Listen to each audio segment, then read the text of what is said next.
आपण पाहत आहात रायगड टुडे न्यूज, जनमनाचा कानोसा, समाज मनाचा आरसा। आंदोलन सम्राट किशोरभाई म्हात्रे यांच्या नेतृत्वाखाली मिनीडोर संघटना, रिक्षा संघटना व टेम्पो चालक संघटना यांच्याकडून चक्काजाम आंदोलन। नागोठाणे रोशन पत्की। मुंबई गोवा राष्ट्रीय महामार्गावर असलेल्या नागोठाणे शहरानजीक असलेल्या सर्व्हिस रोडला अनेक ठिकाणी बऱ्याच दिवसांपासून मोठमोठाले खड्डे पडले असल्याने येथे अपघात होण्याची शक्यता निर्माण झाली आहे। या संदर्भात हायवे प्राधिकरणाशी आंदोलन सम्राट तथा भारतीय जनता पार्टीचे रायगड जिल्हा माजी उपाध्यक्ष किशोरभाई म्हात्रे यांनी वेळोवेळी संपर्क साधून व पत्रव्यवहार करून या खड्ड्याविषयी सूचना करण्यात आली होती। प्रत्येक वेळी 2 ते 4 दिवसांचा कालावधी मागण्यात आला, परंतु कोणत्याही प्रकारची ठोस दुरुस्ती या सर्व्हिस रोडवर करण्यात आली नाही। मागील काही दिवसात खड्डे पडलेल्या रस्त्यावर तात्पुरती माती टाकून डागडुजी करण्यात आली आहे। पावसाळा तोंडावर आल्याकारणाने पाऊस पडल्यानंतर सर्व्हिस रोडवर टाकण्यात आलेल्या मातीमुळे सर्वत्र चिखल होण्याची व त्यामुळे अपघात होण्याची दाट शक्यता निर्माण झाली आहे। यामुळे मुंबई गोवा महामार्गावर असलेल्या सर्व्हिस रोडला ठोस उपाययोजना करण्यात यावी व सर्व्हिस रोडची कायमस्वरूपी दुरुस्ती करण्यात यावी या मागणीसाठी आंदोलन सम्राट किशोरभाई म्हात्रे यांच्या नेतृत्वाखाली नागोठाणे शहरातील मिनीडोर चालक संघटना, रिक्षा चालक संघटना व टेम्पो चालक संघटना यांच्याकडून सर्व्हिस रोडवर शनिवार दिनांक 13 जून रोजी सकाळी ठीक 10 वाजता 5 ते 10 मिनिटांसाठी शांततेमध्ये चक्काजाम आंदोलन करण्यात आले व या माध्यमातून येत्या 4 दिवसात जर सर्व्हिस रोडवरील रस्त्याची कायमस्वरूपी दुरुस्ती करण्यात आली नाही तर मोठ्या स्वरूपात आंदोलन करण्यात येईल असा इशारा यावेळी आंदोलन सम्राट किशोरभाई म्हात्रे यांच्याकडून प्राधिकरणाला देण्यात आला आहे। मुंबई गोवा राष्ट्रीय महामार्गावर नागोठाणे नजीक सर्व्हिस रोडवर अतिशय मोठमोठाले खड्डे पडलेले आहेत।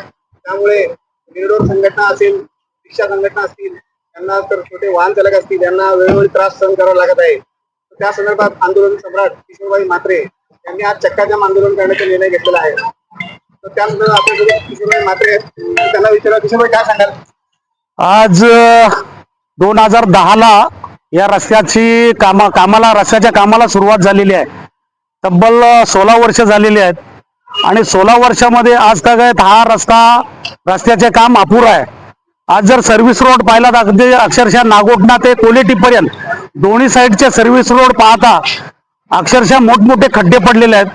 10 दिवसापूर्वी या ठिकाणी ITIच्या समोरचा जो रस्ता आहे त्या रस्त्यामध्ये जे खड्डे पडले त्या खड्ड्यामध्ये एक मोटारसायकल आदलून त्या ठिकाणी जवळजवळ 7 ते 8 वर्षाची मुलगी खाली पडली आणि ती जखमी झाली होती।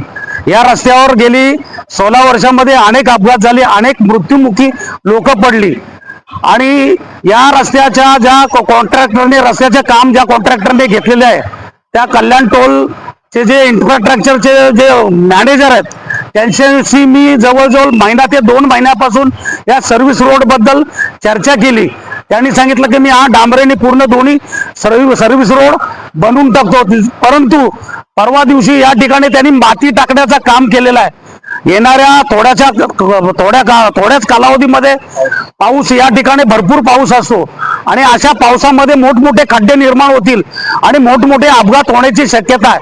त्या दृष्टीने येत्या 4 दिवसामध्ये या हायवेच्या कॉन्ट्रॅक्टरने जर सर्व्हिस रोडचे खड्डे बुजवले नाहीत तर सर्व नागोठणे विभागातील जनतेला बरोबर घेऊन अगदी नागोठणे ते कोलेटीपर्यंतच्या रस्त्याच्या संदर्भात या ठिकाणी आम्ही ठिय्या आंदोलन करू आणि त्याला सर्वस्वी जबाबदार हा कॉन्ट्रॅक्टर असणार आहे, याचा त्यांनी भान ठेवायचं आहे। रायगड टुडे न्यूज चॅनलला लाईक करा, शेअर करा आणि सबस्क्राईब करा।